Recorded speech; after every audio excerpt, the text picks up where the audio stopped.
لیکن اس سارے معاملے کے اندر شیخ رشید نے عمران خان کے ساتھ ڈٹے رہنے کا فیصلہ کیا اور انہوں نے کہا کہ اب میری عمر کا وہ حصہ ہے کہ اب میں عمران خان کے ساتھ ہوں، اگر مقتدر حلقے اور عمران خان آمنے سامنے آتے ہیں تو میں عمران خان کی طرف ہی رہوں گا۔ ظاہری بات ہے ان کے اب وہ رابطے بھی نہیں رہے، لیکن انہوں نے ملک کی سیاسی صورتحال پر ایک بیان جاری کیا ہے۔ ایک بیان میں شیخ رشید نے کہا کہ بیک ڈور مذاکرات ہمیشہ ناکام ہوئے ہیں، ضمنی انتخابات کے نتائج کے بعد پی ڈی ایم الیکشن سے بھاگ چکی ہے۔ انہوں نے کہا کہ جتنی مشکل سے نواز شریف باہر بھاگے تھے اتنی آسانی سے یہ واپس نہیں آئیں گے۔ ان کے وزراء کی تعداد 76 ہے، 20 ان میں سے بے محکمہ ہیں جبکہ 25 نے اپنے گوشوارے بھی جمع نہیں کروائے۔ سابق وفاقی وزیر داخلہ شیخ رشید کا کہنا تھا کہ گردشی قرض ہوش ربا حد تک پہنچ چکا ہے، اکتوبر نومبر میں آر پار ہو کر رہے گا، لیکن امپورٹنٹ بات جو انہوں نے کہی ہے وہ یہ ہے کہ بیک ڈور روابط ہمیشہ ناکام رہے ہیں۔ اچھا، اب یہاں پر میں ذرا مین خبر پر آ جاتا ہوں جو میں نے اپنے ابتدائیے میں بات کی، اور ایک بڑا سینسیٹیو ٹائم ہے جس پر ایکسٹینشن کا جو قانون ہے اس کے حوالے سے بات ہوئی ہے، اور ایکسٹینشن کا وہ قانون جو کہ نون لیگ نے خود بھی ووٹ کیا تھا، اب اس کے خاتمے کے حوالے سے انصار عباسی نے ایک کالم لکھا ہے۔ پھر اس سارے معاملے کے اندر جیو کے ایک ٹاک شو کے اندر وفاقی وزیر دفاع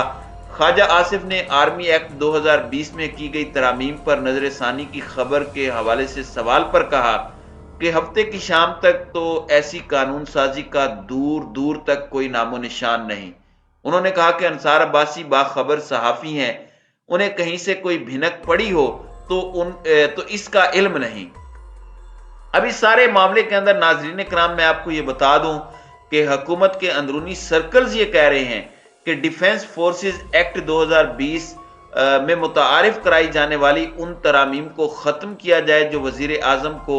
سروسز چیفز کی مدت ملازمت میں توسیع کا اختیار دیتی ہیں، اور یہ ایک ایسی چیز ہے کہ خواجہ آصف اس میں یہ کہہ رہے ہیں ٹی وی پر آ کر کہ انہیں نالج نہیں ہے، لیکن انصار عباسی نے یہ خبر دی ہے۔ خواجہ آصف نے یہ بات کہی کہ مجھے اس کا علم نہیں، لیکن انصار عباسی کے بڑے اچھے ریسورسز ہیں تو ان کی خبر کے اندر دم ہو سکتا ہے، اور انصار عباسی اس وقت امپورٹڈ حکومت کے ذرائع کا دعویٰ کر کے یہ بات کر رہے ہیں کہ یہ وہ ایکٹ ختم کرنے لگے ہیں، اور وہ اس خبر پر قائم بھی ہیں جو اس وقت آ رہی ہے۔ یہ بہت خطرناک کھیل ہے، اور میرے اپنے ناقص علم کے مطابق کیونکہ فوج کو عام ڈسکشن میں لانے کا جس طرح سے ٹھیکہ امپورٹڈ سرکار نے لیا ہوا ہے، کبھی یہ جنرل فیض اور جنرل باجوہ پر حملہ کرتے ہیں، پھر انہوں نے صرف جنرل فیض پر حملے شروع کر دیے، تو ایک عجیب سی ڈیبیٹ انہوں نے شروع کی ہوئی ہے پاکستان کے ایک پروفیشنل ادارے کے حوالے سے، اور یہ نیوز بریک کر کے فوج کے چند بڑوں کی نبض پر ایسے لگ رہا ہے کہ ہاتھ رکھا گیا ہے، کیونکہ سب جانتے ہیں کہ جنرل باجوہ کے ٹائم پر عمران خان نے ایکسٹینشن بھی دی تھی، اور ان سب نے کہا تھا، بلکہ پروپوگینڈا کیا تھا کہ یہ رانگ ہے، یہ غلط ہے، اتنے جنرلز کا حق مارا گیا، اور اسی لا کو اب اینڈ کرنے کی باتیں ہو رہی ہیں جو خود پاکستان مسلم لیگ نواز کی مدد سے پاس ہوا تھا۔ یہ اچانک ایسا کیسے ہو گیا؟ اچانک یہ سب کیوں بدلا، اور کون ہے جس نے یہ کہا کہ اسے ختم کیا جائے؟ اور یہ خبر کی ٹائمنگ دیکھیں، میں ہمیشہ کہتا ہوں کہ خبر سے زیادہ اس خبر کی ٹائمنگ ہوتی ہے۔ سو یہ ایک بہت ہی سینسیٹیو ڈسکشن سٹارٹ ہوئی ہے ایک ایسے وقت میں جب عمران خان اور پورا پاکستان نومبر کی اہم ترین تعیناتی پر اپنی نگاہیں مرکوز رکھے ہوئے ہے، اور میں یہ سمجھتا ہوں کہ اس طرح پبلک ڈسکشن اور اسے بیک ٹو بیک ڈسکس کرتے رہنا یہ بہت ہی خطرناک بھی ہے، اور یہ بہت ہی زیادہ الارمنگ بھی ہے، اور اس چیز پر ہمیشہ یہ حکومتی سرپرستی میں ایسے سرکلز بات کرتے رہتے ہیں۔ میں نے پچھلے ویلاگ میں بھی یہ بات کہی، اب میں پھر ایک مرتبہ دوبارہ یہی بات کر رہا ہوں کہ جس طرح سے اداروں کے اوپر حملہ آور نون لیگ ابھی تک ہو رہی ہے، اداروں کے ایک شخص پر بھی ہو رہی ہے، آخر وہ بھی تو اسی ادارے کا شخص ہے، تو یہ سارے کا سارا کھیل اب رکنا چاہیے، اور اہم ترین تعیناتی پر سب کی نظر ہے، اور اس تعیناتی کے ٹائم پہ ایسی باتیں کرنا، یہ کسے میسجنگ ہو رہی ہے، یہ کیا پس پردہ چل رہا ہے، یہ ایک بڑا امپورٹنٹ فیکٹر ہے جس پر بات ہونی چاہیے۔ تو ناظرین اکرام، آپ کی اس ویڈیو کے حوالے سے کیا رائے ہے؟ اب اپنی رائے کا اظہار کامنٹ سیکشن میں ضرور کیجیے گا۔